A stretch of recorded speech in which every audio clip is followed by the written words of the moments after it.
I want to introduce a method that is commonly used. It's called nonviolent communication. And while the term of it speaks to exactly what it does, it's so much more than that. So much more. So nonviolent communication looks at using feelings to identify needs, which then dictate what we need from the world, what we need to ask for, what we need to stand by, what sort of becomes our next edge of our map, our boundaries, what we need. So it goes like this. You observe your feelings. You feel your feelings. You feel into your feelings.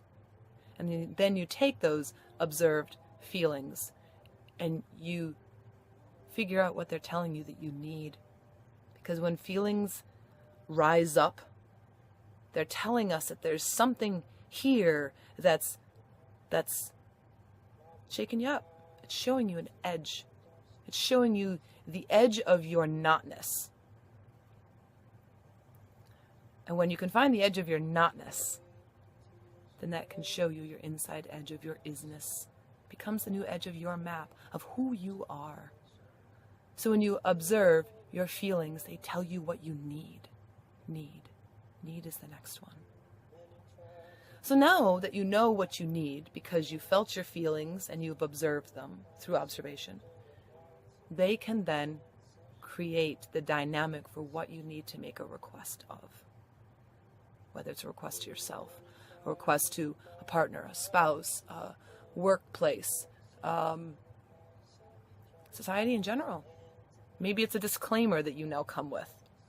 I hit with a 2x4. I know my radius, but I hit with a 2x4. You know, the very blunt speaking from the heart. They mean so deeply well, and sometimes they wield truth with a 2x4. Or the ones that feel the emotions so deeply and they resonate so much with other people, but they don't necessarily know the lines in between. We begin to learn who we are, and then we can make requests to the world of, excuse me, this is my little 2x2 square of earth that I am standing on, and in this space, it is my reality. And my reality is as how I dictate it to be. I respect that the 2-foot square over there, and the 2-foot square over there, and the one over there, and the one behind me are very different from me. But this is mine, and this is what mine looks like on the inside. And through that is how I relate to your bubble, and your bubble, and your bubble. When we re-find who we are in our skin, in this bone bag that we live in, because no one else gets to squeeze in here with us, no matter how much we might try to make a partner or a child or a best friend or a cause become who we are. Nothing else gets to fit. In this skin, this beautiful, flexible skin that is on our bodies, only holds us, you, me. That's what it's here to do.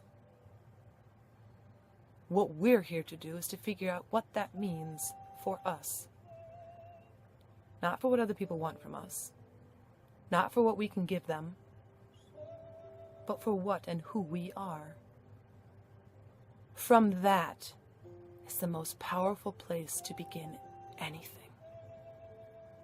And in fact, is the only place where you can actually obtain and have true power. That isn't based on somebody else's permissions, their okays, their ideas.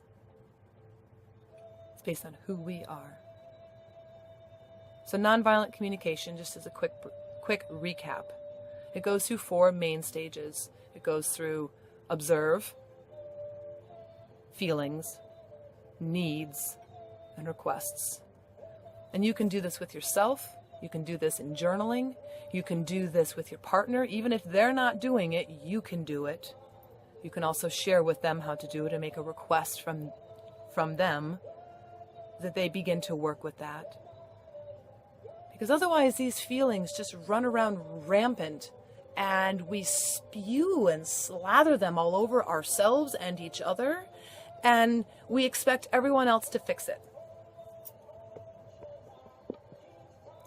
We expect everyone else to pick up our mess of our feelings. How is that fair? How is that a request made from a place of authenticity? How is that a request made from the heart? Fix me, please. If you love me, you will fix me. How is there power in that?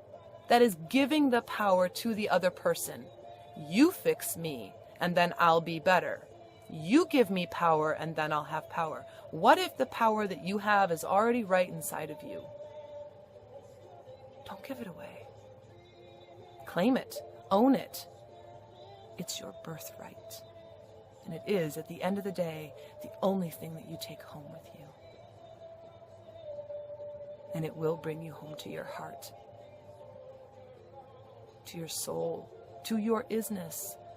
You are so unique and so special here on this planet, on this 2x2 square of earth that you stand on and move around in, the reality that you've made, the reality that you've claimed, whether or not it looks like what you thought it should look like, it is yours. What you do next with it, my dear, that is up to you.